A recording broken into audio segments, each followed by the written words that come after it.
Take him from the yard. Hey everyone, it's that time again. Time for another Turd or Treasure, your show that gives you everything that we couldn't put on the main show due to time constraints and more. So, what do I have this time for you? Well, it's been a while since we've had an episode, so we've had a lot of stuff building up that we've had reviewed that we've wanted to get out there, so we're putting it into 3 distinct blocks for this episode. I have a roundup of NIS America titles, Happy Birthdays, Fallen Legion, and Ys 8 Lacrimosa of Dana on the Switch, as well as a couple titles that are simple on the Switch from Cubic Games, Jumping Joe and One Strike. They're quick little games that you can pick up and play anywhere you want to go. And then we're going to close off the show with 3 titles from Film Chest. Now, Film Chest has been very good to us so far in giving us access to some really cool DVD releases.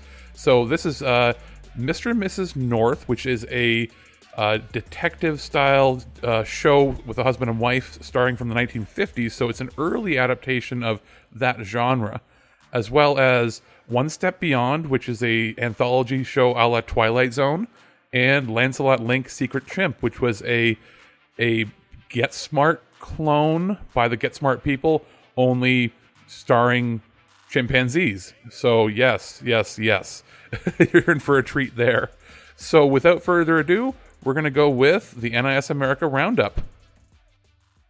Got a quick one for you here. Now this is Fallen Legion Rise to Glory, brought to you by NIS America. Now, what is Fallen Legion Rise to Glory? It's an action RPG with controls similar to, I guess it would be Valkyrie Profile if I had to compare it to another property where you have certain buttons assigned to each of the characters in your party, and they have a grid as far as how many times they can use their attack before they have a cooldown period. And it's about finding the right combos with each character to beat the enemies on your path as you go across the screen. I guess another one that's similar to this, there's a few of these titles coming out now where you branch on paths and you go through the levels. It's just pretty cool. Now, I'm going to give you just sort of the brief rundown as the description of the game.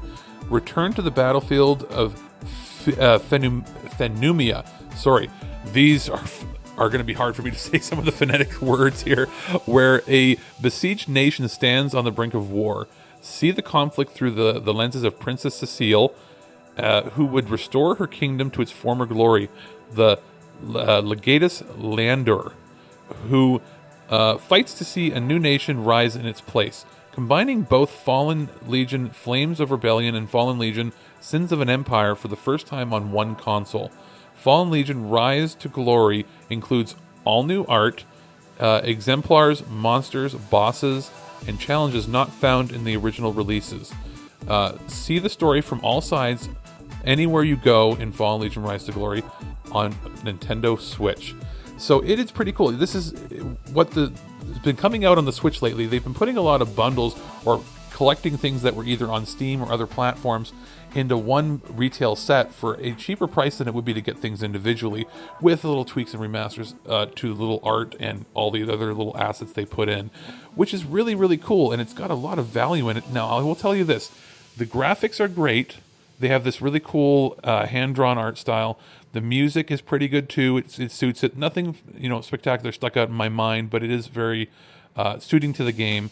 The controls are tight for the type of game it is, because you're basically button matching certain buttons and getting combinations in.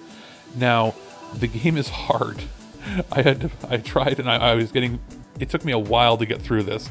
In fact, to the point where NAS actually sent out to me at least, and I believe to some other reviewers, a sort of quick start guide for the reviewers to get through it. So to be able to get through the game, they gave us a little strategy guide to get going. Once you get the flow going in this game, it is pretty cool. And if you love challenging games that aren't challenging and punishing for the sake of being punishing, these are learning patterns, getting your timing right, and then you never feel like you lost because it was unfair.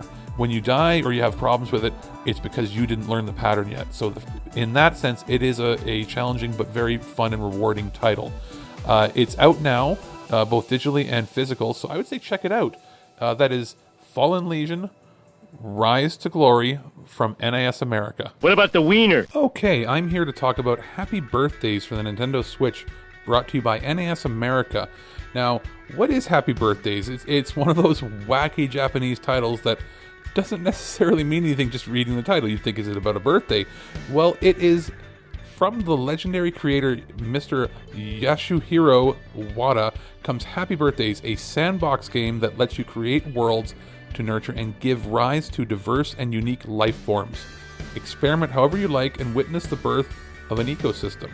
And now take your world with you on the go, only on the Nintendo Switch. That's the tagline for the game. Now, what is that? It is basically like a sim creator. So think SimCity meets a No Man's Sky style game where every game is going to be different. You sort of design your world, you build it up sort of like Minecraft. It's sort of an amalgamation of everything. It's hard to describe. It's sort of very unique in that you get a starter world, you design the landscape, you build it up, and eventually things start to evolve and grow based on the land around you. So how you've developed it will change and make unique life forms and how it's created. So some key features of this game are a world of your own. Create any world you can imagine, from staggering mountains to sprawling forests to a deep sea dotted with islands. There's no limit to your creations, and there's you get to experience life from the very beginning. So you basically, it starts out with life forms of all varying shapes and sizes, from single-celled organisms that eventually evolve into complex molecular life. So you get plants, mammals, dinosaurs, and more wacky things. So it's just, you get to experiment. Everything is different. Every playthrough is different. It's not really a game that has a beginning, middle, and end. So this is not a story game. I can't review a story for a game like this. What this is a sandbox where you get to build your own world. So it's like every sim rolled into one, with a bit of that, what was that Super Nintendo game, Search for Eden, where you were a fish and you got to evolve and get bigger and bigger. This is sort of like that, mixed in with a SimCity game, mixed in with a No Man's Sky, where you're basically the god of this world, creating life and watching it grow, which is really, really cool.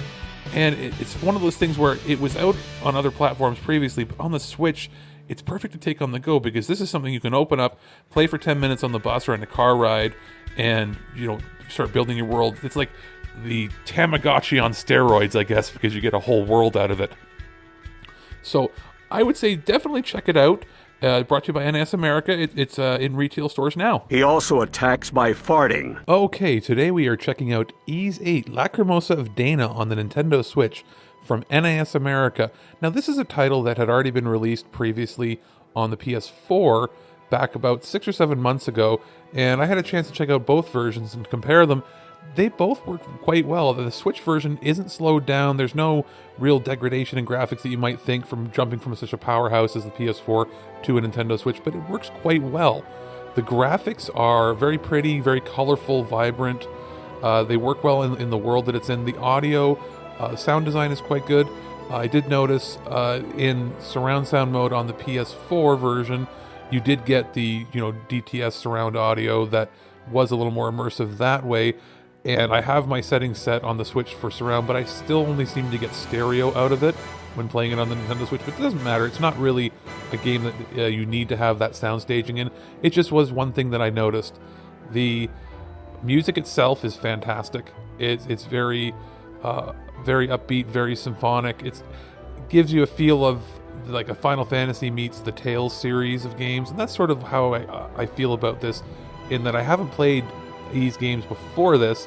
It feels closest to the battle system and stylings of a Star Ocean or a Tales series game, and that's perfect for me, because that's the right mix of action and strategy, where I don't feel like I'm being punished like in a Dark Souls type game where I'm just constantly dying for not knowing the patterns. But at the same time, it's not just a click X button to win sort of scenario. You do have to maneuver around. You get to do some combos and some pretty cool attacks. The basic story of the game is you play a character named Adol, who is on a boat, and through some events that happen on that boat, you get shipwrecked on a mysterious island that has a bunch of weird mysteries, and you're sort of trying to find the other people that were on the boat with you, as well as making new friends on this island, and there's some sort of curse going on there. And I don't want to give too much away of the plot, because this is, as a JRPG, there's a lot of heavy story elements to this, and you're sort of uncovering the mystery of the island and this blue-haired girl that he keeps seeing in his dreams. So that's storyline out of the way. The gameplay mechanics are solid. This is a great port, and I would say it's definitely worth checking out. Now, is it worth paying full retail price for? If you've had the PS4 version and you're a super diehard fan, you want to take it on the go, yes, I'd say pick it up in that scenario. If you have both systems, would you want it on the Switch versus on the PS4?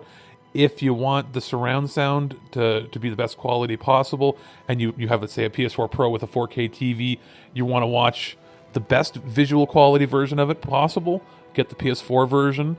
Or if you're just, you're a Nintendo purist, get the Nintendo version. If I had to pick one or the other, I would honestly pick the Switch version, because I like the idea that I can take it on the go with me. I can take it, on long travels, or if you're visiting friends or family, you can just pop it in, play a couple hours, grind it out, do some story missions, and put it away. That's the appeal of the Nintendo Switch version.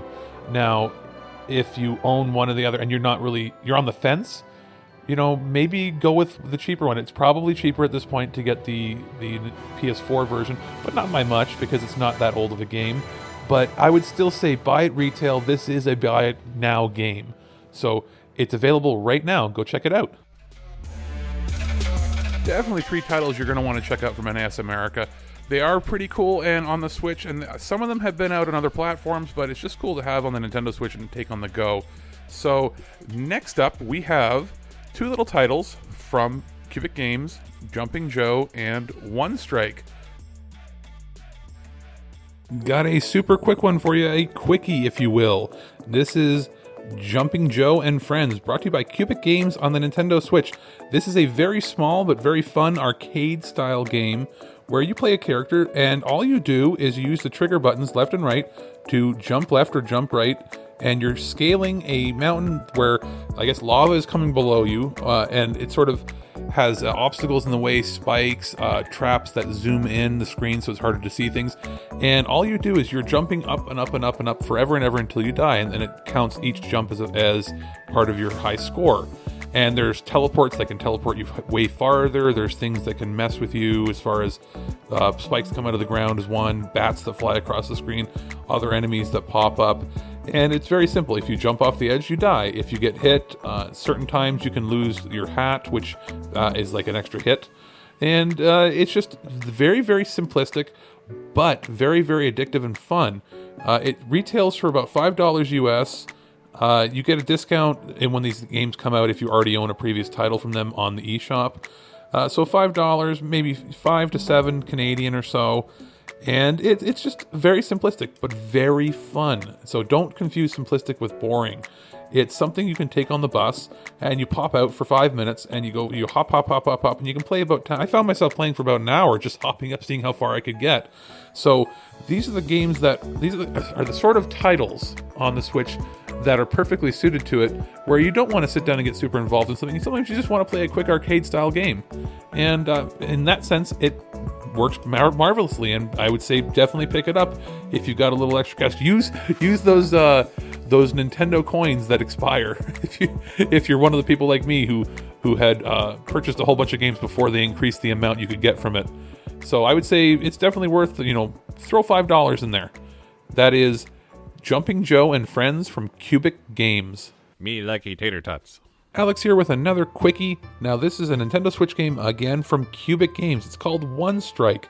It's a fighting game, but it's sort of a little different. You can move left and right, you can raise your sword and strike, and the idea is the first strike kills the opponent because you're both samurais with your long katana swords.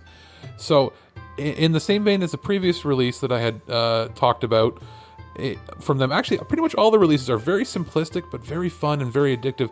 So you want to get a fighting game and you want to get one that you can play very quickly in 5 minutes and just hop off the bus or at work on your break, at school, whatever you want to do. It is pretty neat. There's 6 fighters from medieval Japan: Kenji the Honorable Samurai and his katana, Hinode the ninja striking her sai weapons at the speed of light, Sojiro, I'm sorry, I'm not gonna be able to say all these names right. The monk wielding his long-range Nodachi. Hangaku, the fastest girl in the East, with her Kasuragama. Sorry, I'm butchering these names for these weapons and people.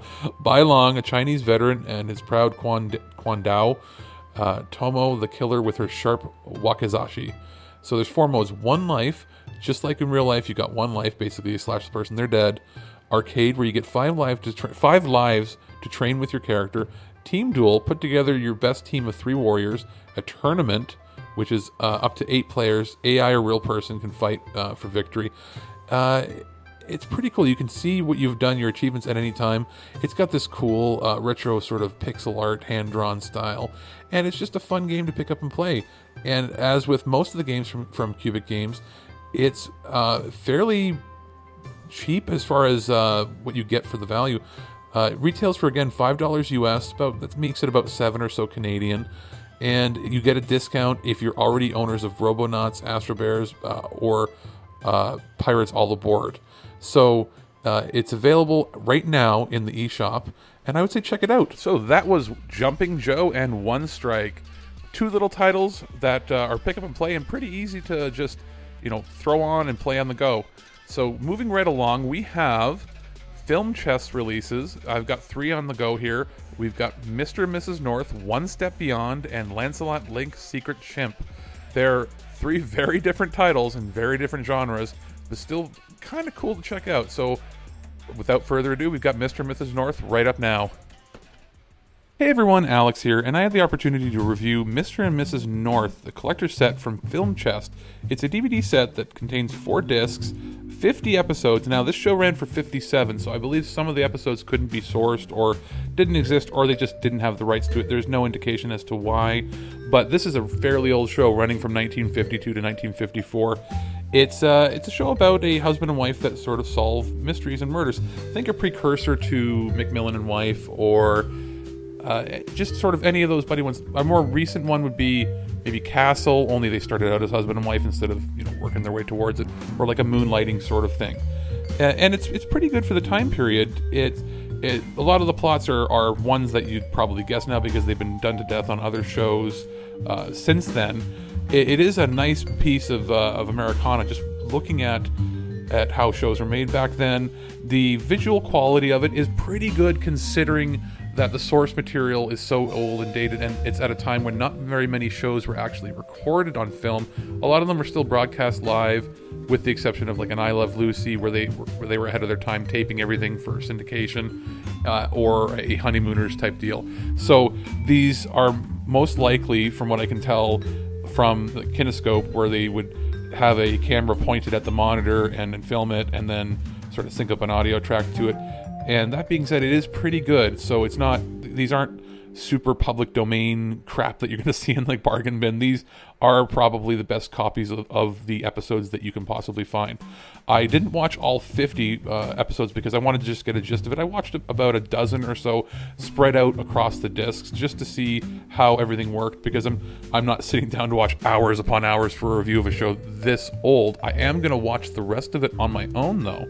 I just wanted to get a feel for the series, and I would say it's kind of charming. It's the kind of thing you're going to watch with your parents or your grandparents, or if you're like me and you just love TV and cinema from all eras.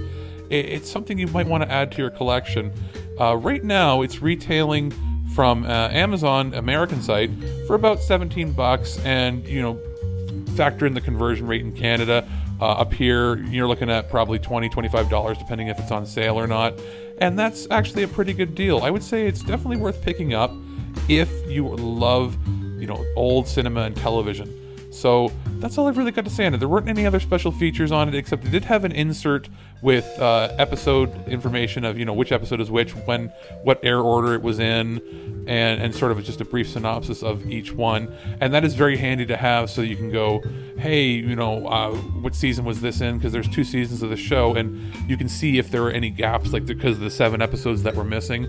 You can go, okay, so this was this episode, and then this is that. But in general, these are the sorts of shows that weren't very connected. They're very episodic, and they're almost like an anthology in that there isn't really a plot that carries forward episode to episode, because that wasn't something that was really done back in the 50s.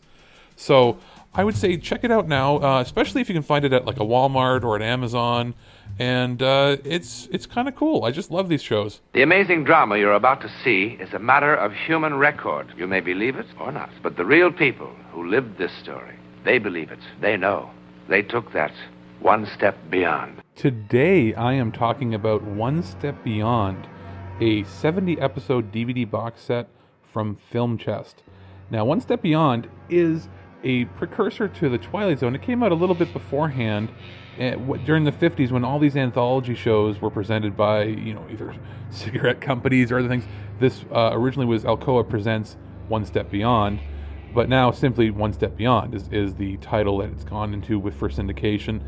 It's a show that most people probably won't remember because it was overshadowed by The Twilight Zone and then eventually things like The Outer Limits. But it was a supernatural show where they were saying that everything was sort of based on true accounts or events that had been reported. And it was hosted by John Newland. It's a pretty cool show. As far as it goes, it doesn't include every episode because some of these are lost or hard to source, or there might be issues with the sources where you can't even watch it because they're so damaged because they're too old. Being from 1959 to 61, not everything was kept or stored or preserved properly back then. So the episodes do vary in quality. There's a total of 96 episodes in the actual show, 70 here. This is the most complete set that I've been able to come across anywhere. So I jumped at the chance when Film Chest offered a copy of it for me to review, because you can find individual episodes with other companies and they're maybe in like a bargain bin where they just threw a bunch of episodes on, and they always look and sound like complete garbage because they're public domain master copies from 7 or 8 generations copied through, so they just are almost impossible to watch. This is a significantly better in the visual quality and in the audio quality standpoint. Season 1, I believe, I'm not 100% sure, but season 1 looks significantly better in this set, and it's got the complete season 1, I believe, in here.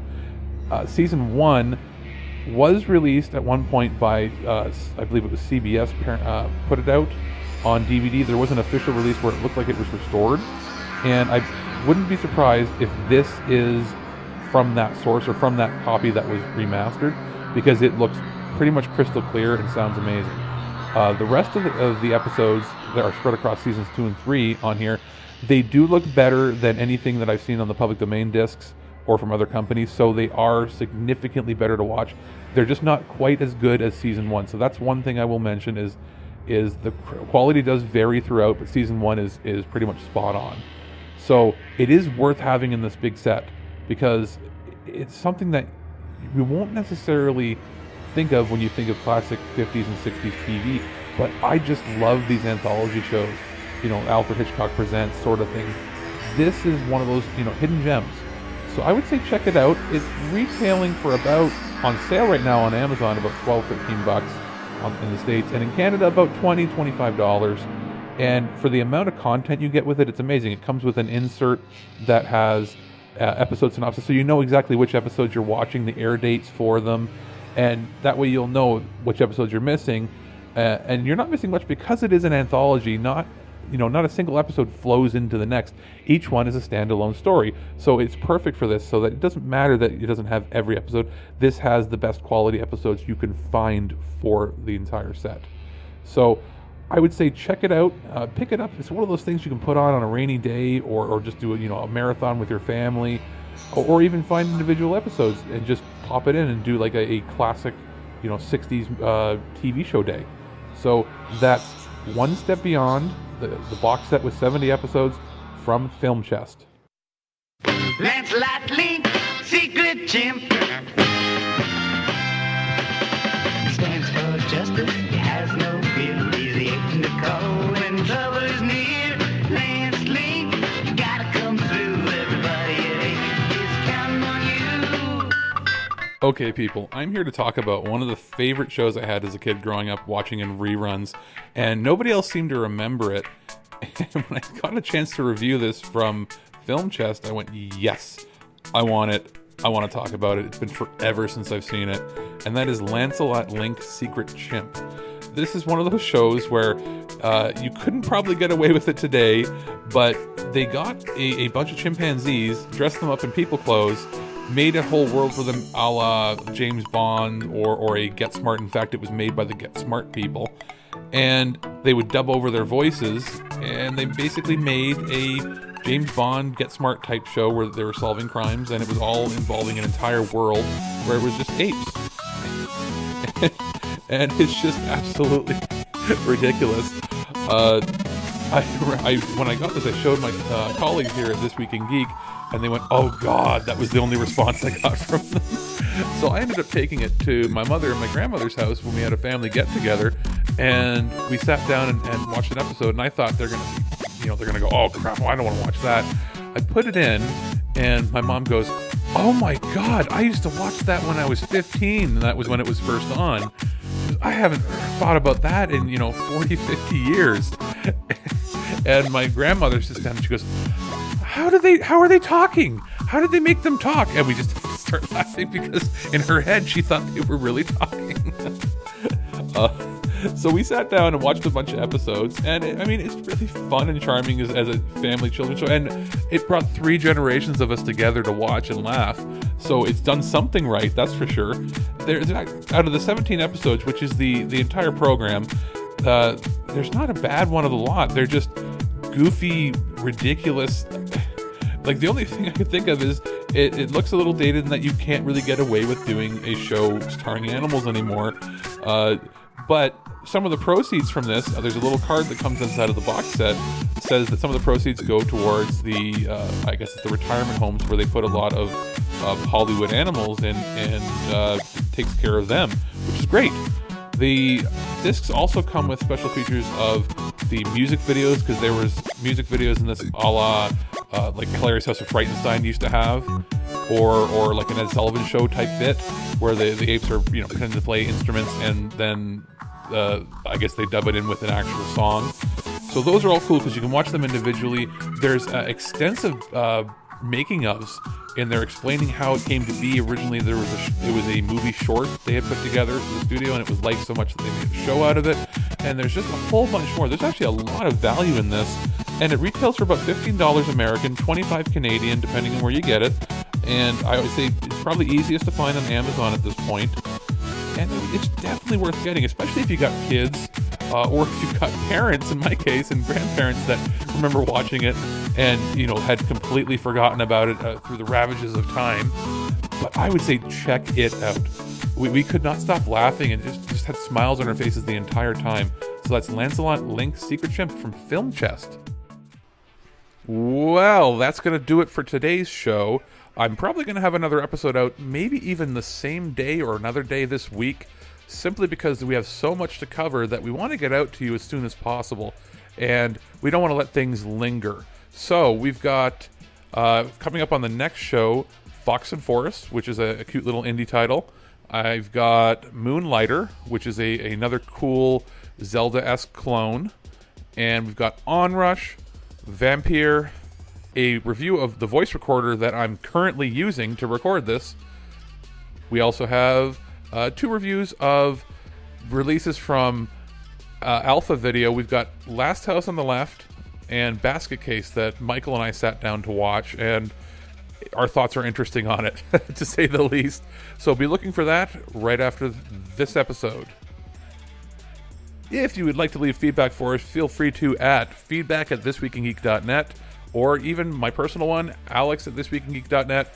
You can find me on Twitter at Turd Or Treasure. Yes, that's a Twitter account that I created. It's a personal one for me and for work I do on This Week in Geek. You can also hit us up at This Week in Geek, or check us out on Facebook.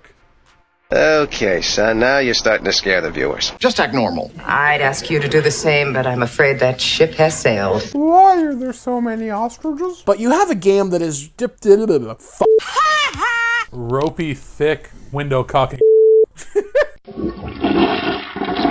So guys, we'll be right back right here on This Week in Geek, only on ThisWeekInGeek.net and many other sites where I syndicate this crap because I'm a media slut. I like turtles. Loose like your mom. That's right. No fisting, you say? Anything else you object to? Me likey tater tots. You've been listening to This Week in Geek. Check out our website at thisweekingeek.net for more geek content, and subscribe to our podcast through iTunes or any podcatcher. If you'd like to comment on this episode, head to this episode post on thisweekingeek.net and comment through Facebook Connect. Or you can call our voicemail line at 817-717-7202. Follow and message us on Twitter at ThisWeekInGeek. And check out our Instagram at twig_official_podcast. And if you're the good old-fashioned email type, send us an email at feedback@thisweekingeek.net. We'll see you next time. And remember, lower your shields and surrender your listenership. Hear that? It's the sound of ATM fees taking a bite of the things you buy with your cash. Luckily, with a TD Unlimited checking account, you pay no TD fee at any ATM in Canada. Open an account today. TD, ready for you. You may pay a fee to a non-TD ATM provider.